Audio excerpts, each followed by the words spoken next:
Hello boat fans, this is Tim from Boatshed Yacht Brokers on board this 2003 Cranchi Endurance 33 for a look around her cockpit and interior to give you an idea of her layout, what you think her condition might be and if she might be the boat for you. So we'll start at the aft end of the boat, and we're standing in the cockpit looking towards the stern, and as you can see the first thing that comes to us is are the engine covers. The main forwards cover here opens electrically, allowing access to the top and the forward end of the engines, and the stern cover here opens manually, nice and easily from the swim platform, giving you access to the aft end of the engines and also the tops as well. Plenty of room down there, and also lots of light with both covers down, so that's absolutely lovely. As you come up the companionway, you'll notice that there are grab rails and handrails everywhere, and that is a theme that continues throughout the boat, so you should feel nice and safe as you're traversing around. On the left there, you've got a binnacle for your ropes and your bits and pieces. As you're coming on board, you'll find yourself passing the cockpit shower assembly there. And as you come through the companionway here, just mind the squeaking noise. If you just close the companionway door here, then we've got another seat. Now that serves two functions. It carries along the bench seat, which is already in position there, and closes off the companionway, so if you have pets or kids, as long as they don't go underneath, then you've got yourself a nice enclosed cockpit when you're at sea, which is really rather good. So I'll leave that there where it is for now. Very nice idea. But looking at the upholstery, all looks fantastic throughout this boat. She really does seem really clean and really nice. Everything looks as it should do. Now, looking around the cockpit here, we'll start on the starboard aft corner. We can see just forward of the bench seat there, which looks very inviting, I have to say. We've got the fold-out cockpit table there. We've got the access to the manual bilge pump here, and we've also got a cupboard here, or locker in the deck, which if I just lift the lid, we can see leads down into a nice deep stowage down there. You can see we've got buoys, we've got horseshoes, etc. This assembly here is another cockpit table which lifts out and just fits on top of the lid of this locker. And if we look aft, we can see we've got a tank, and also down there we have battery charger, we have calorifier, etc, etc. So in engineering space comes storage, really rather nice. So let's drop the lid back down on that. There we go, and you can see there the fixing for where the cockpit table would fix on. Now looking forwards, we can see it really all looks rather space age, but I'll tell you what, it really all looks rather nice and clean and shiny to me. So somebody's done a really good number on her, and somebody has really looked after her. Very good indeed. And if I open up this one here, we can see we've got a nice locker inside for your kind of day stuff, your suntan lotion, your sandwiches, etc, etc. Both seats have got stowage behind, which is always a nice touch. We've got a stereo up here as well. Always very, very nice in the cockpit. And if I just have a look at the passenger, or the helm's mate's position, you can see we've got a really nice seat. Going forward, we've got a handrail, we've got a stowage binnacle, or two stowage binnacles, cup holders, grab rail, and a really good view. And for the helm and for his assistant or her assistant, you can see through the windows we've got a really, really good view all the way around, assisted by the really nice big windows fitted into the spray hood as well. So really excellent. We also have a fire extinguisher to starboard there, and a great big drop-in binnacle there too. Really good, very well thought out. And in the middle here, we've got the nice big grab rail to hold onto, so you can stand here and brace while you're looking out the front. And of course, at the top of this lot is where all the aerials, etc., sit. Now on the port side here, we've got the cockpit galley or bar or restaurant or whatever you want to call it. We've got cup holders set into it.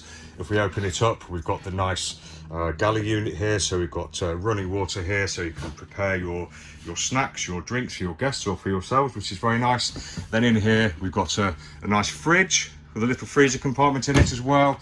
And if we open this cupboard here, we've got stowage and access to the main isolators there. So very nice.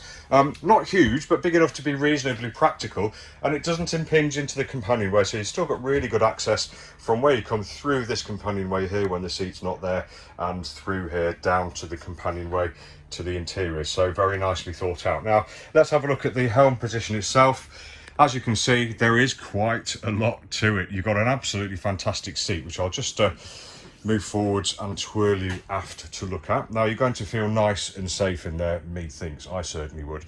And you've got a whole array of instrumentation in front of you. Obviously we have wheel steering, we've got the fusion controls to the right hand side, we've got the dual throttles, we've got the Volvo Penta EDC system.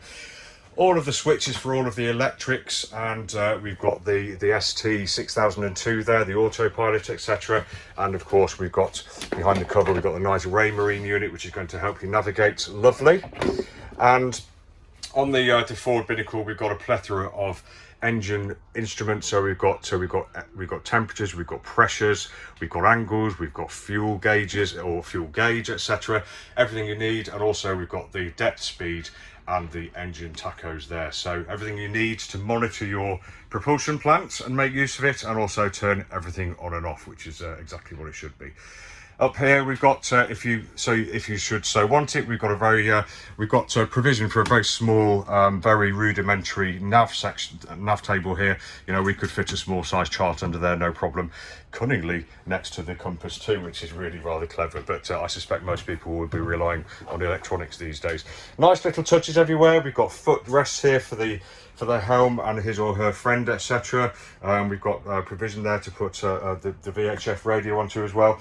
Underneath the seat we've got a nice wet locker there as well with the drain, so all your wet suits, etc. anything wet can go in there and just dry off nice and easy and out of the way. Very, very nice cockpit, feels good, and I have definitely got the feel good factor while I'm standing here. So let's increase the feel good factor by going down below. Before we get there, we'll just notice on the left hand side we've got the electrics panel, so everything is controlled from there, and below that we've got a nice sized cupboard for spares, for bits and pieces, etc, etc. But here we're looking down into the really, really well appointed interior, and I just think it's a nice place to be down here. As you can see on the left hand side we've got the galley unit, which we'll take a closer look at in one moment. Going forwards we've got the saloon, which we'll have a look at as well. On the right hand side we've got the heads, and to the stern of that we've got the aft cabin or aft sleeping accommodation, which I'll show you shortly. So let's take a look down. So it's over a small dwarf bulkhead, but not too much of a problem at all. I'll just incidentally, the companionway closes beautifully and opens beautifully, nice and easy. Out of the way for the day there, no catching your shins on it or anything, or your toes, etc. So over the dwarf bulkhead, and then we've got 1, 2, 3 steps down into the accommodation, straight onto the really lovely carpet, nice beige colour there, all whipped, and we've got some nice wooden inlays as well there. All looks really, really well thought of, or well thought about, and really well done. If I just move back a little bit, we can see we've got the galley unit there. Immediately forward of the companionway, we've got cupboards above, we've got cupboards behind, we've got a sink inset into the work surface there with a cover in, so that makes into a nice bit of work surface there. And we've got the alcohol stroke electric stove here, which is all nice and clean and just folds away like that, out of the way, neat and tidy. In this cupboard here, we've got another fridge, which is always very nice. We've got indication of the water tanks too, and another little cupboard on the side here for cleaning gear, etc, etc. So let's I'll just pan around from port to starboard in this compartment to give you an idea of how it is to be down here. So the upholstery looks fantastic, feels great too, feels really expensive and nice. We've got the portholes which open out, so you can ventilate if you want. We've got the lovely looking saloon table, really nice and shiny, feels rather special. Drops down with an infill to make a nice double bed. In the forward bulkhead, you've got a picture of me, hello, but behind those mirrors you've got really quite a large locker there for games, whatever you like to put in there, luggage, etc, etc. Very nice.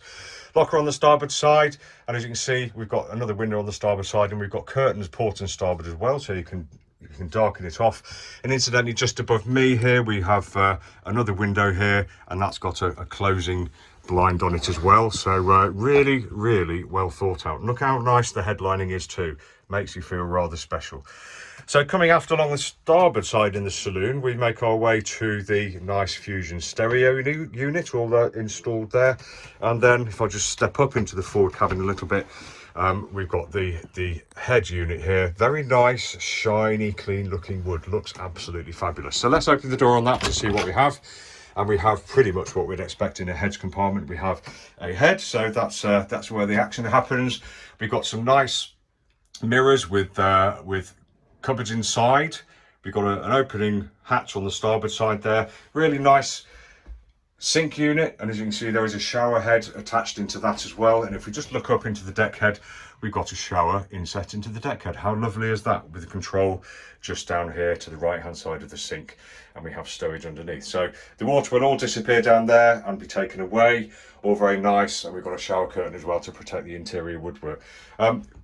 Lots of headroom in here, well over 6 feet, so everybody should be comfortable, I think. And it all feels nice and looks nice and easy to clean, because you've got these nice clean GLP curves, no kind of sharp corners anywhere, which I think is really good. So very nice heads compartment. And then we're just coming towards the end of the tour, and if I just drop down, because you have to drop down here, this is what happens when you build a boat with a lovely cockpit, and then you put some accommodation underneath. The head height is always compromised underneath. So as you can see, there's a crawley hole or a cubby hole through which you'll find yourself into the after cabin, although it's not strictly a cabin, because it's not there's no door in the way, but we do have the curtains, so you can give yourself a bit of privacy. But as you can see on the port side, sorry, the starboard side here, we have a window in for light. We've got cupboards as well, and the window and cupboards theme carries over on the port side, though you can't see it because that is the infill for the forward double on the saloon table. But it all feels really, really nice, really nice. We've got nice upholstery in here, we've got nice carpet in here, and if you're not too worried about it being slightly lower up here, then you shouldn't have too much of a problem down here at all. Okay, so that was a look around this really nice looking 2003 Cranchi Endurance 33. I hope you've enjoyed the tour with me, and if you like the look of her, or if you like any more information about her, or if you'd like to visit her, then do just look at boatshedbrighton.com, where you'll find all our contact details. Hope you've enjoyed the tour. It's been lovely having you along, and we hope to see you soon. Take care.